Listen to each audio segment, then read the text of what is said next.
मित्रों नमस्कार।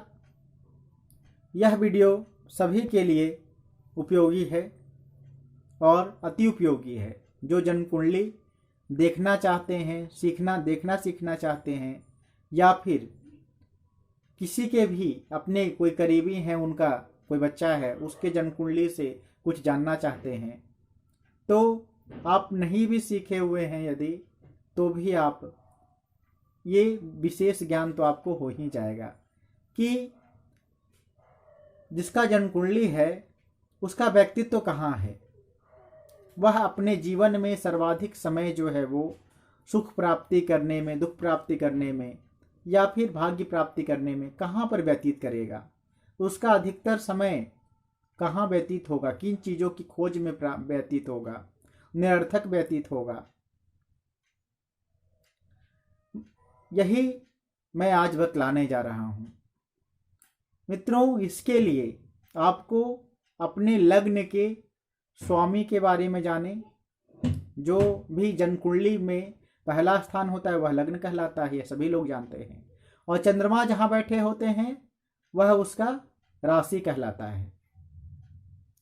तो यदि आपका लग्न उसके स्वामी, जैसे मेष से मीन तक का जो भी लग्न है आपका, और उसके जो स्वामी हैं, किस लग्न का कौन से स्वामी होते, किस राशि का कौन स्वामी होते हैं, यह मैं पूर्व के वीडियो में बतला चुका हूं। आप चाहें तो वहां से देख सकते हैं। मित्रों, आपके लग्न के जो स्वामी हैं वो आपके लग्न में ही यदि बैठे हैं, पहले घर में ही बैठे हैं, तब आप मजबूत व्यक्तित्व के व्यक्ति हैं। सर्वप्रथम आप जो चाहेंगे लगभग जो है वो करेंगे। आपके ऊपर एक विशेष आकर्षण है और आप अपने व्यक्तित्व के निखार में ही ज़्यादा समय व्यतीत करेंगे। अपने ऊपर आप अपना ज़्यादा समय व्यतीत करेंगे। अपने व्यक्तित्व को बनाने में विशेष समय लगाएंगे। इन्हीं चीज़ों में आपका सर्वाधिक समय लगेगा और वास्तविकता में आप एक अच्छे व्यक्तित्व के स्वामी हैं। आप यदि किसी कार्य में विशेष रूप से अगर लग जाएं और चाह जाए कि नहीं यह कार्य मुझे करना है, तो वह जल्दी पूरा हो जाएगा। बस इसमें आपका लग्न इत्यादि कमजोर नहीं होना चाहिए। आगे जानते हैं, यदि आपका लग्न का पति, लग्न का जो स्वामी है, वह दूसरे भाव में बैठा है, आपके लग्न का स्वामी या राशि का स्वामी दूसरे भाव में बैठा है, तो वहां पर क्या होगा, तो आपका विशेष समय धन की प्राप्ति में व्यतीत होगा। आप लगभग जो भी कार्य करेंगे उसमें सोचेंगे कि कुछ यहाँ पर मुझे प्राप्त हो जाए। आपका व्यक्तित्व ही धन की प्राप्ति में लगेगा और अपनी वाणी से किसी को आकर्षित करने में आपको कम समय लगेगा। आपको कहीं पर भी कुछ अगर समझाने का मौका मिल जाए तो तुरंत आप आगे बढ़ जाएंगे वहाँ पे समझाने के लिए। इन चीज़ों में आपका विशेष समय खपत होगा। मूल रूप से धन की ओर आपका खिंचाव अधिक होगा। यदि आपका लग्न, आपके लग्न के या राशि के स्वामी तीसरे स्थान पर बैठे हैं लग्न से या राशि से, तो आपका समय विशेष रूप से पराक्रम करने में समय व्यतीत होगा।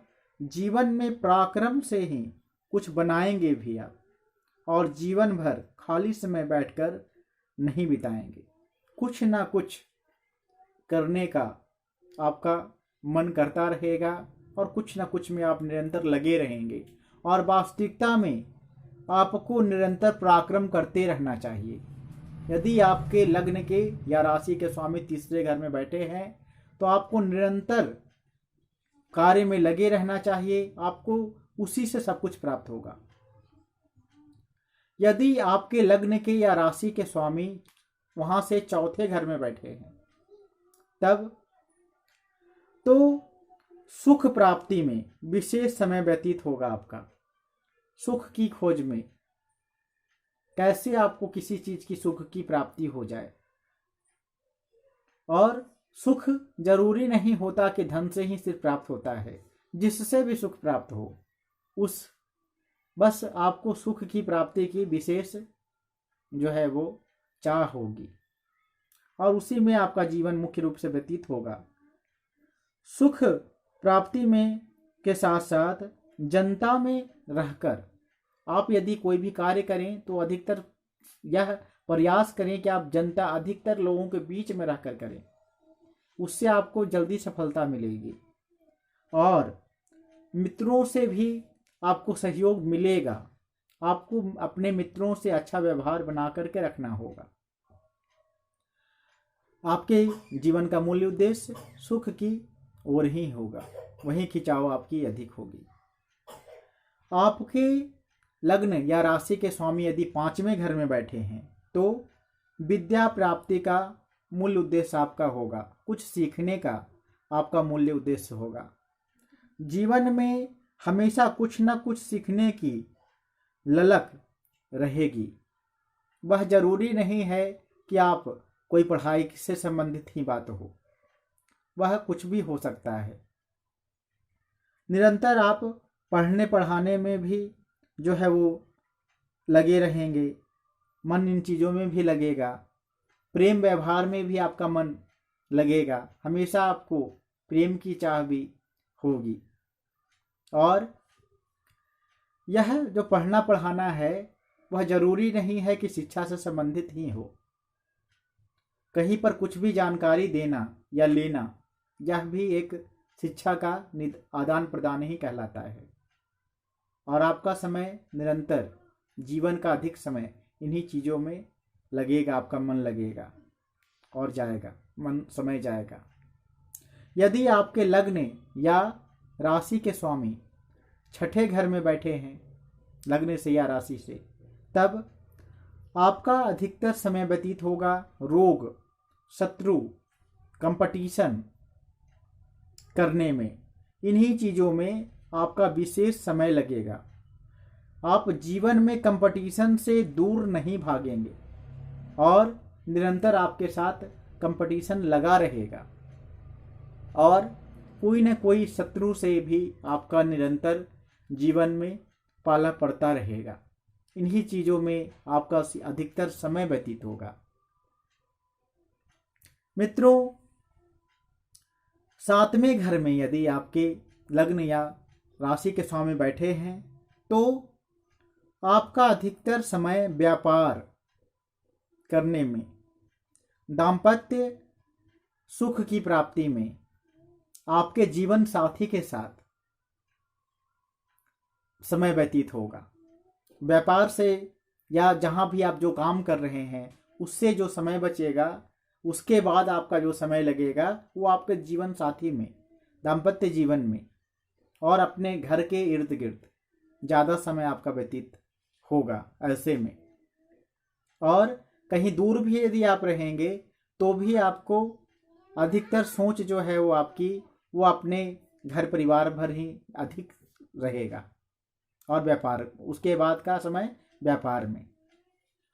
यदि आप का लग्न या राशि के स्वामी 8वें घर में बैठे हैं लग्न से राशि से, तो आपका समय गुप्त विद्याओं में और गुप्त धन इत्यादि की प्राप्ति में, अचानक से कहीं से धन हमें प्राप्त हो जाए, इन कार्यों में जहाँ से हो।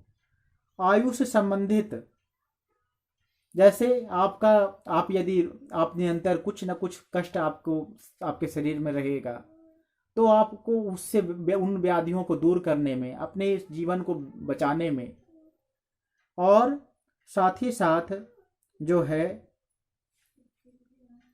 कहीं से कुछ प्राप्ति हो, अचानक से कहीं से कुछ विशेष प्राप्त हो जाए, ऐसा मन में अभिलाषा रहेगा और उन्हीं कार्यों में आपको अधिक मन लगेगा और अधिक समय आपको उन्हीं जगहों पर व्यतीत होगा। मूल रूप से आप जीवन में कहीं ना कहीं थोड़ा पीड़ित होंगे और आपको अपने जीवन के बचाव में, अपने आप के बचाव में कुछ न कुछ निरंतर प्रयास करते रहना होगा।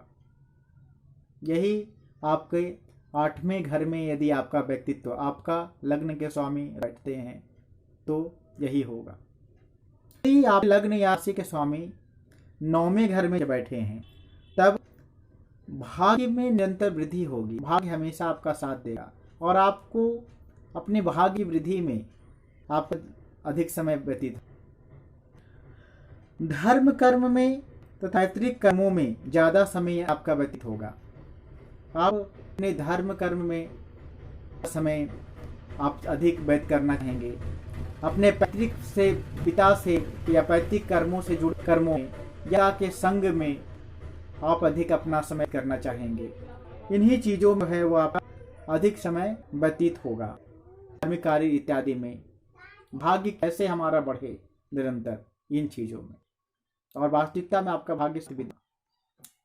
मित्रों, यदि आपका लग्न या राशि का 10वें घर में बैठा है तब आपके जीवन में निरंतर कर्म करना ही मूल्य उद्देश्य होगा।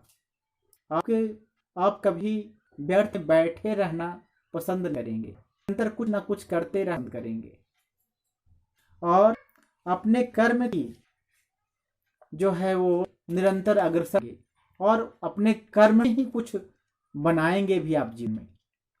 जिस दिन आप कर्म छोड़ देंगे आपके जीवन में प्राप्ति का उद्देश्य भी खत्म हो जाएगा। आप कर्म से कभी भी नहीं भागे। कर्म यदि आप करते रहेंगे आपको आपके कर्म प्राप्त हो जाएगी।